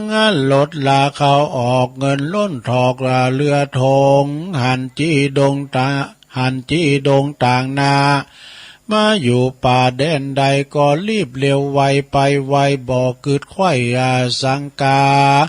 ว่าสมัยนี้นะพอยากจีร้ายหากยังมีลางเตื้อหนีต้องไป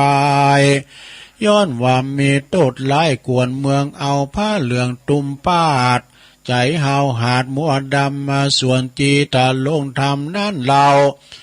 ก็มีมากเต้านำนากวนปิจจารณาหลายตังอย่าได้ฟังยอกุลคนนามาหนุนสุยอายุเฮือลิงลู่เป่ามัวเมา ตัวกรรมข่าวลมแล้วชื่อว่าคนเทา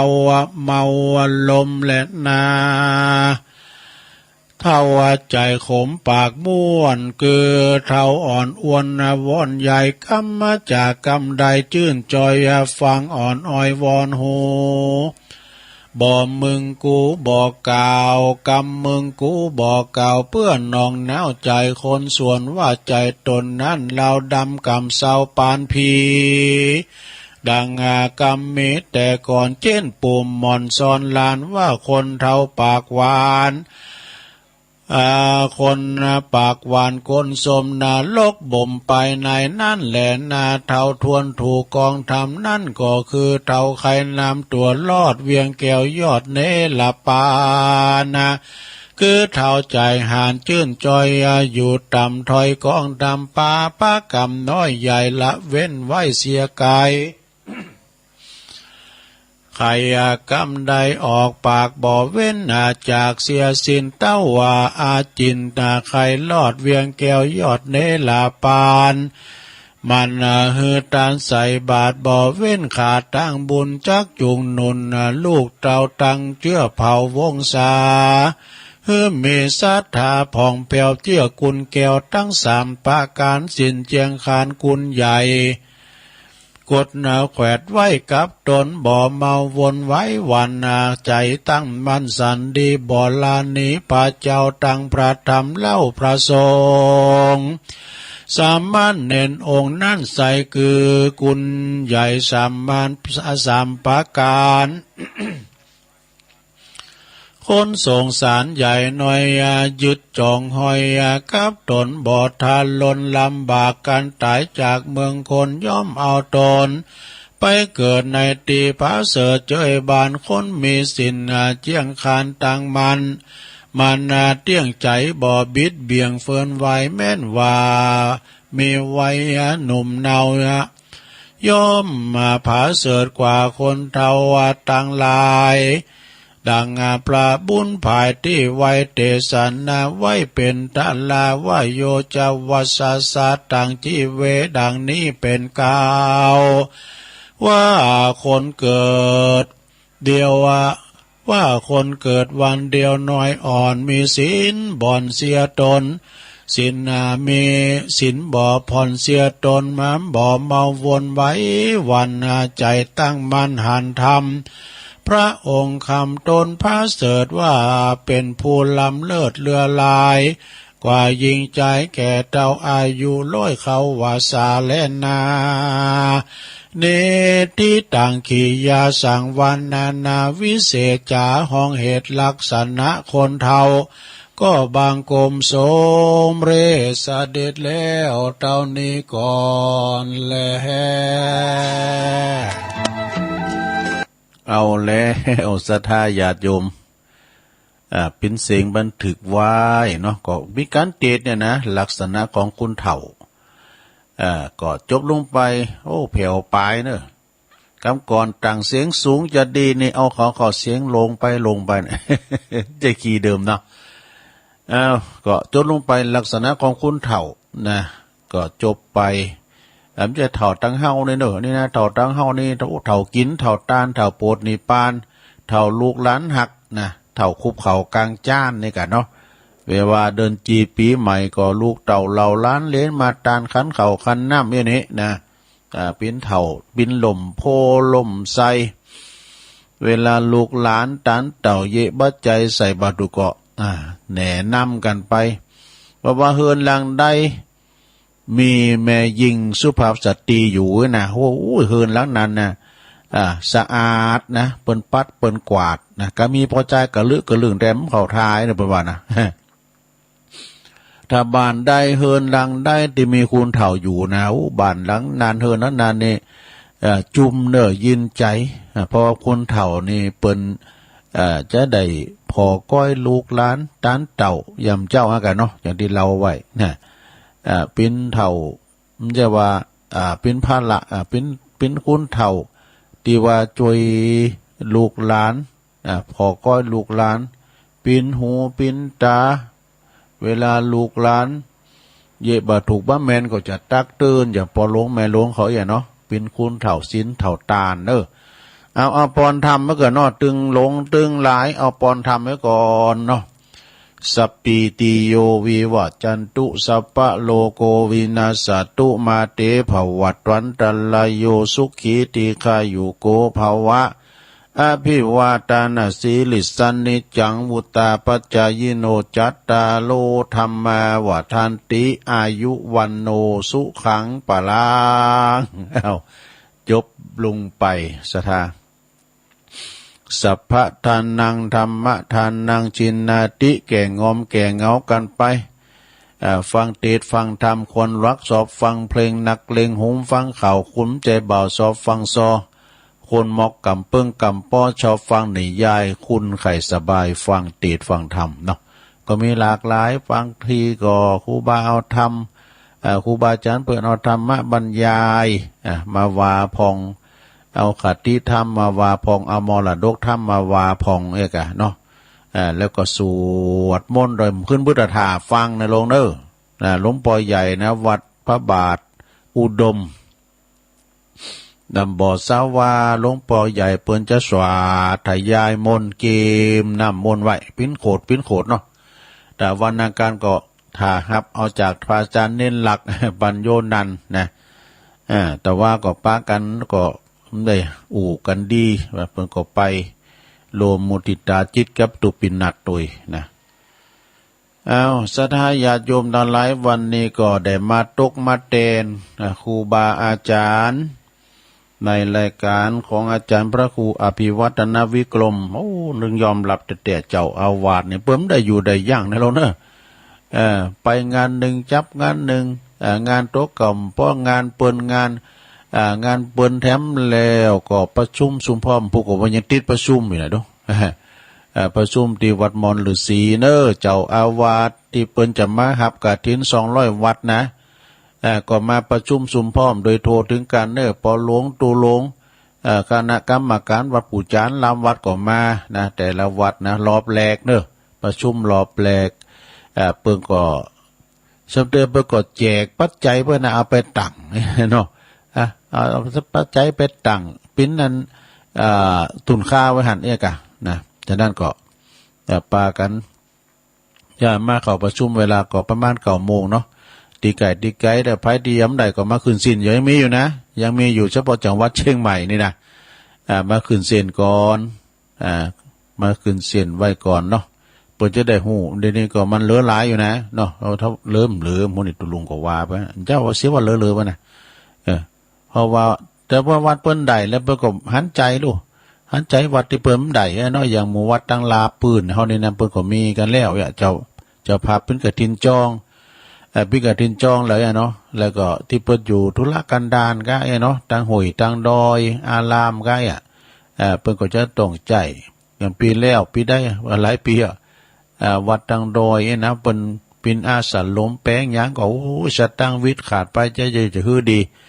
เพิ่นก็ได้มาเอาเนี่ยนะเพิ่นก็เอาไปสมทบแล้วก็ศรัทธาเจ้าบ้านโลมโดยปุ้นเลยเนาะปุ้นนี่เลยเนาะเป็นกฐินปดตุกเนาะปดหนีจะปดตัวปดหนีขันเกิดกันสร้างนี่มันก็เข้ากำกึดตูหลงปอหลงศรัทธาพี่น้องเจ้าบ้านถ้ามีว่าวัดเปิ้นมีญาติโยมอุปถัมภ์ก็ยังแควนหน่อยนะก็กาพี่น้องเจ้าบ้านแล้วก็นักเกณฑ์เปิ้นก็ปอเปิ้นได้เปิ้นก็ปอเปิ้นแต่ว่างานกฐินนี่ปีนี้ก็มีตื่นหนึ่งเนาะศรัทธาญาติโยมเนาะอันนั้นก็ไก่ที่ไหนก็ไปที่หันตุลุงก็ประกาศถึงวันนะงานบุญกฐินแต่ละวัดเป็นอันนี้สงอันยิ่งใหญ่ศรัทธาถ้าเป็นงานบุญกฐินนี่นะไก่เวลาตุลุงจะได้เป็นบรรยากาศทำแล้วซะนะเมื่อเวลาเมื่อเจ้าในโทมติดนี่นะลองโทรมาแถมรอบสุดท้ายซะนะเนาะพระเจ้าเสียคืนเสียสายแจ้งผลการหับฟังตังไก่แดดเสลก็ฝุ่นจะตกก็นะก็ลองแจ้งเข้ามาพวกเจ้าปักกันทำใหม่เนอะสดาเนอะพวกก็ตามเวลาเดิมตี 3เขาก็จะมาเข้ารายการแล้วก็จะมีกิจกรรมยกวัดมาบ้านโยงเข่าบาทโยงเข่าพระเจ้าสุมาขันเกี่ยวตั้ง3หับศีลหับปอนกันไปเนาะ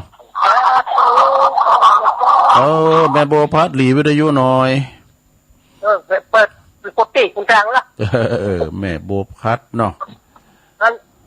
ขนาดได้ตรงแต่ฝนมาตกแต่ตอนนี้ก็อันเดดเฮ้ย เจ้าตอนนี้ก็แดดต้นซ่าน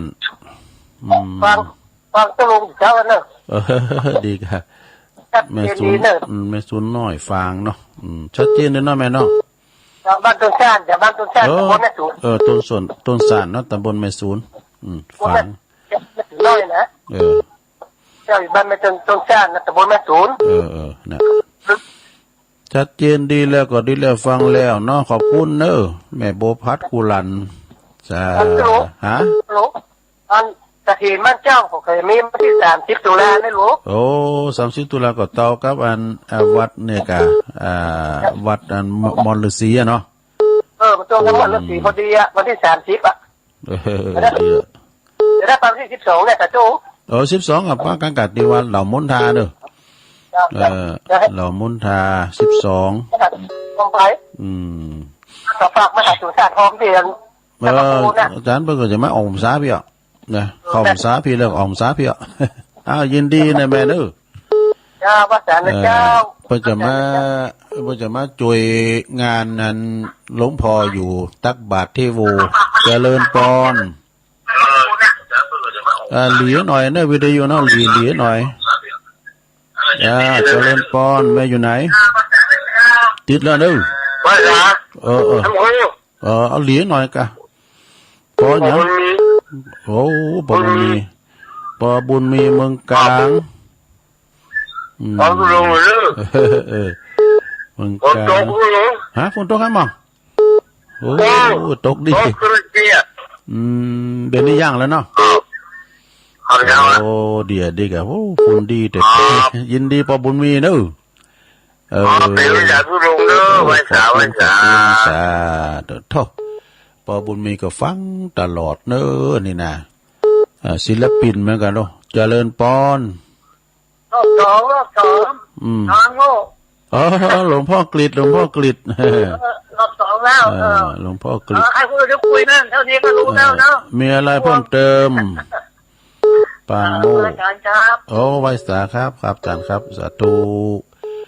0899556506ทางดอยสะเก็ดสันกำแพงสันทรายโทรมาเจริญปอนกับไว้สาครับมาแล้วปอน้อยบุญปานผัดพิงไปได้อยู่ในบ้านในสวนกระท้อนเนี่ยกะบ้านอยู่ในสวนนู้แต่ก็บ้านอยู่ในสวนมาดิเข้าตั้งแต่เข้าพอดีตอนปลายวันแรกเข้าสุดท้ายกันหน่อยเว้ยดีตอนปลายเข้ากลางกลางก็ดีอยู่ฟังหาทุลุงอยู่นะดีกันมาหลับเล่นโพอะไรสบายดีเนาะสบายดีป่ะมีฝนอากาศเนาะบ่มีเนาะอ่อน2 วัน3 วันละดีแล้วโอ้ตามไปสาธุลุงเด้อบุญรักษาปอนเด้อสาธุอนุโมทนาปอนหน่อยบุญปันมโนครเสาหินฝางเด้อยายพรเจริญปอนเจ้าชัดเจนนี่เนาะล่องโวแดงมันเชื่อชา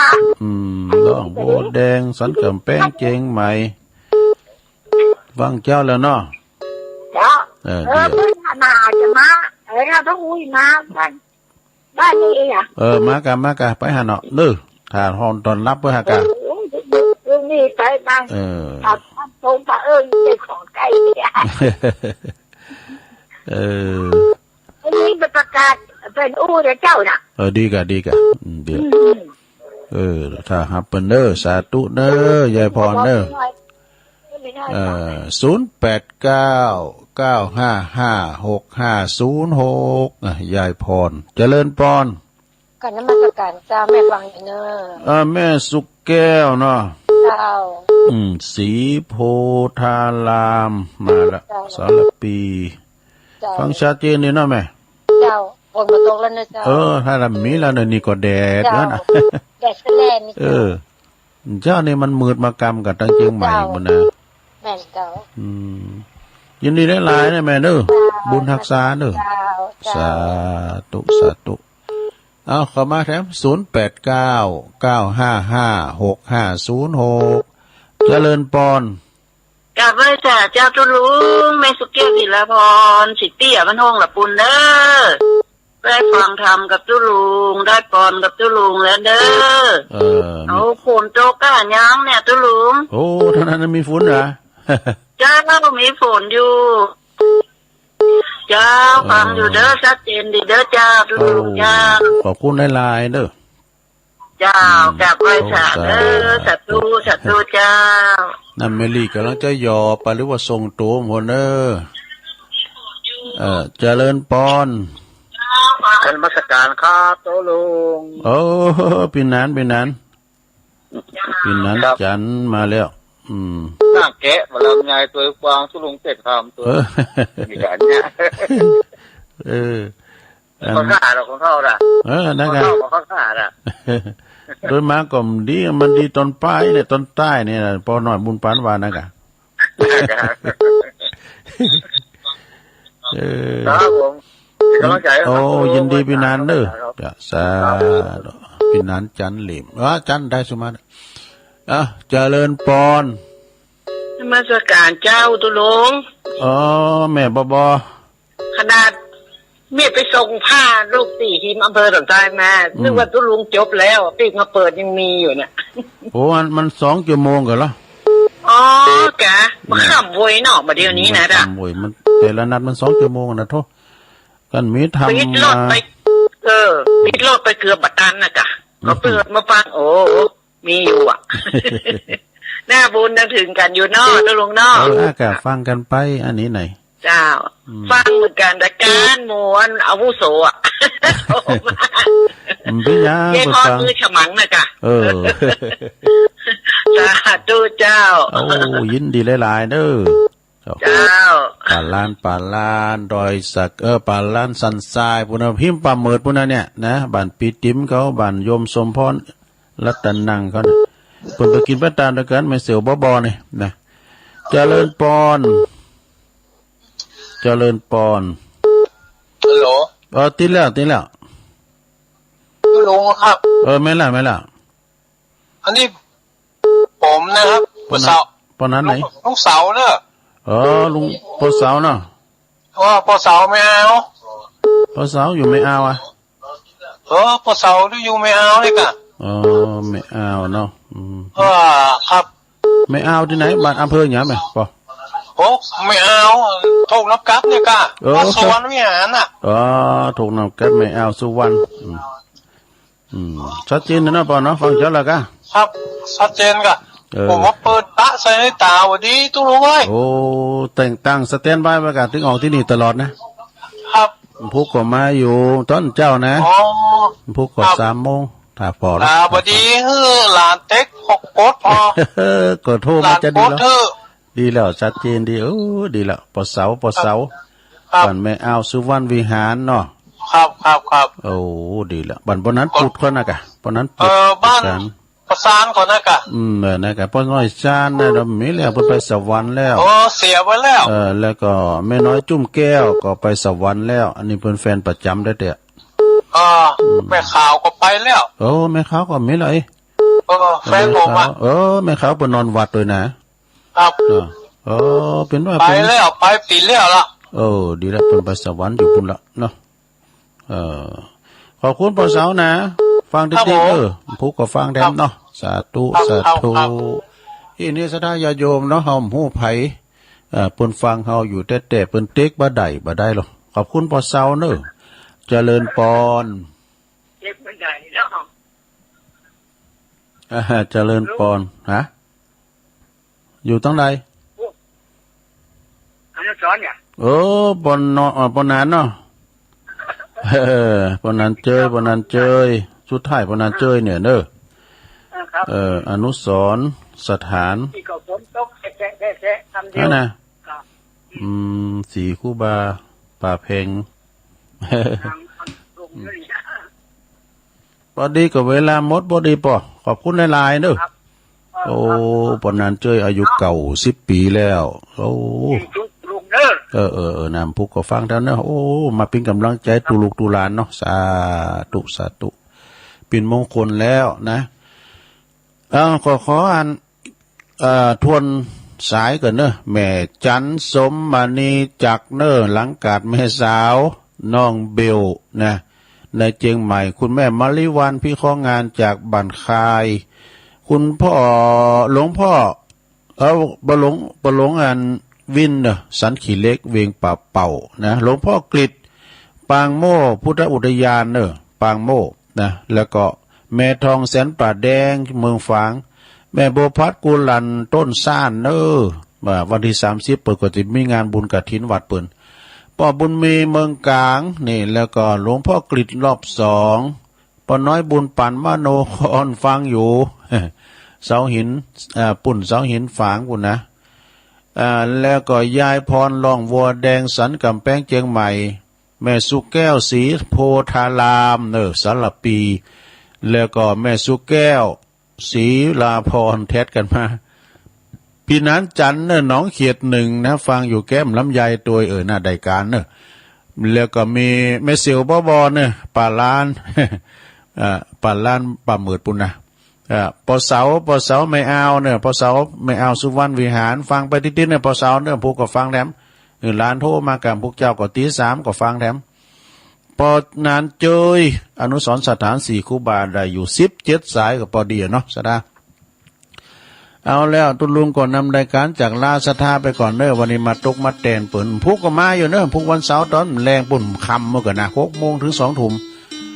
เป็นภาระโอกาสตุลุงส่งกระแสเสียงไปทางปุ่นเวียงป่าเป่าแม่ขจารโมเดิร์นเรดิโอเนาะโอ้ขอบคุณกูเสียงกูสายขอบคุณทางสถานีเปิ่นตัวเนอร์ที่เปิ่นดิ่งสัญญาณไปเอานำรายการจากลาสไปก่อนรายการอื่นเปิ่นมาอยู่ท่าจัตตาโลธรรมาวัฏันติอายุวันโนสุขังปะลัง